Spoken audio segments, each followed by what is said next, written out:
یہ پوچھتے ہیں جی کہ میں نیم سرکاری ملازم ہوں، یعنی پرائیویٹ ملازم ہوں،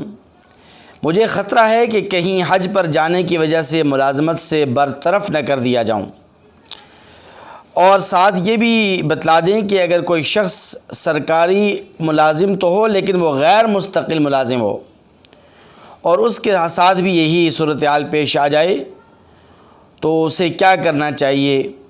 حج بیت اللہ کی سعادت حاصل کرنا اس کے لیے ضروری ہے یا پھر وہ اپنے حج کو مؤخر کر سکتا ہے؟ دیکھیے، حج بیت اللہ کی فرضیت کے لیے تو پہلے یہ بات بتائی جا چکی ہے کہ حج بیت اللہ کے فرض ہونے کے لیے جو چیزیں اور جو ریکوائرمنٹ ہے وہ تو صرف اور صرف اتنی ہے کہ آپ کے پاس حج بیت اللہ کے سفر کا انتظام اور انصرام ہو، اور آپ کے واپس آنے تک آپ کے اہل و عیال کے پاس کھانے پینے کا انتظام اور انصرام ہو۔ اب جو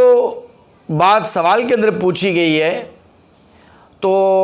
اگرچہ یہ وہ عذر تو نہیں ہے کہ جو آزار حج بیت اللہ کو مؤخر کرنے کے ہیں، لیکن احکام القرآن میں مولانا اشرف علی تھانوی رحمۃ اللہ علیہ نے اس عذر کو بھی قابل قبول قرار دیا ہے، اور وہ فرماتے ہیں کہ چونکہ بے روزگار ہونا یہ بھی ایک عذر ہے، اور ایک شخص اگر بے روزگار ہو جائے اور فقر و فاقے کا شکار ہو جائے تو یہ بھی غیر مناسب بات ہے، تو اس لیے حکیم الامت مولانا اشرف علی تھانوی رحمۃ اللہ علیہ کے قول کے مطابق ایسا شخص اپنے حج کو مؤخر کر سکتا ہے،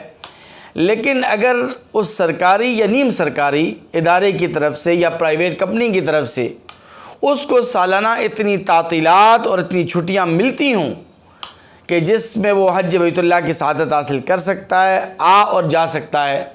اور آمد و رفت کے لیے اس کے پاس اتنی چھٹیوں کا انتظام اور انصرام ہو، سہولت ہو، تو ایسا شخص حج بیت اللہ کو مؤخر نہ کرے، وہ گنہگار ہوگا۔ لیکن اگر اسے یہ خطرہ ہے کہ میں حج پر چلا جاؤں گا اور بعد میں میری کمپنی، میرا ادارہ مجھے ملازمت سے برطرف کر دے گا، میں بے روزگار ہو جاؤں گا، تو یہ بھی ایک عذر ہے، اور اس عذر کو علماء نے قابل قبول قرار دیا ہے، تو ایسا ملازم اپنے حج کو مؤخر کر سکتا ہے۔